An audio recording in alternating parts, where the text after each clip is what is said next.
دنیا نے تو کہا کہ جی یہ بڑا قربانی والا ساتھی ہے، تقاضوں پہ چلنے والا ہے۔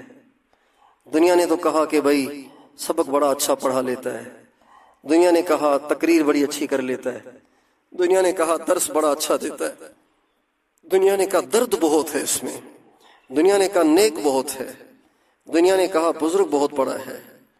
لیکن کیا کریں گے اگر اللہ کو اچھے نہ لگے؟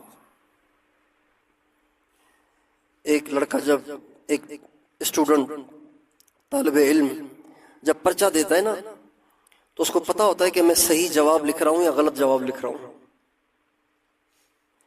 لیکن وہ اچھا پرچہ دے کے مطمئن نہیں ہو جاتا۔ اب اس سے پوچھیں ہمیں پرچہ کیسا ہوا؟ کہ پرچہ تو بہت اچھا ہوا ہے، اب دعا کرو۔ کہ جی کہتا ہے کہ نہیں کہتا ہے؟ کہتا ہے کہ نہیں کہتا؟ کسی کو ایسے کہتے سنا ہے پرچہ بہت اچھا ہوا ہے، فرسٹ پوزیشن پکی ہے؟ کبھی کسی کو ایسے کہتے ہوئے سنا ہے؟ پرچہ تو بہت اچھا ہوا ہے، اب دعا کرو۔ مومن چاہے کچھ بھی کرے اسے اطمینان نہیں ہوتا، وہ کہتا ہے ابھی تو میں بہت گندا ہوں۔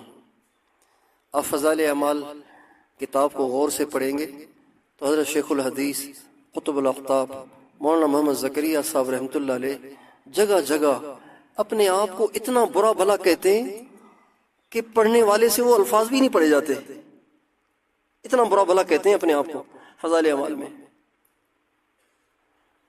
دنیا کی بے رغبتی بیان کرتے کرتے کرتے ایک جگہ فرماتے ہیں اللہ تعالیٰ اس دنیا کے کتے کو بھی دنیا کی محبت سے نجات دے۔ اپنے آپ سے کہہ رہے ہیں۔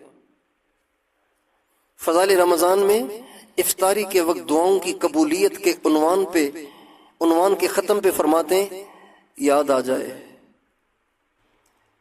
جائے تو میرے لیے بھی دعا کرنا، میں تمہارا سائل ہوں اور سائل کا حق ہوتا ہے۔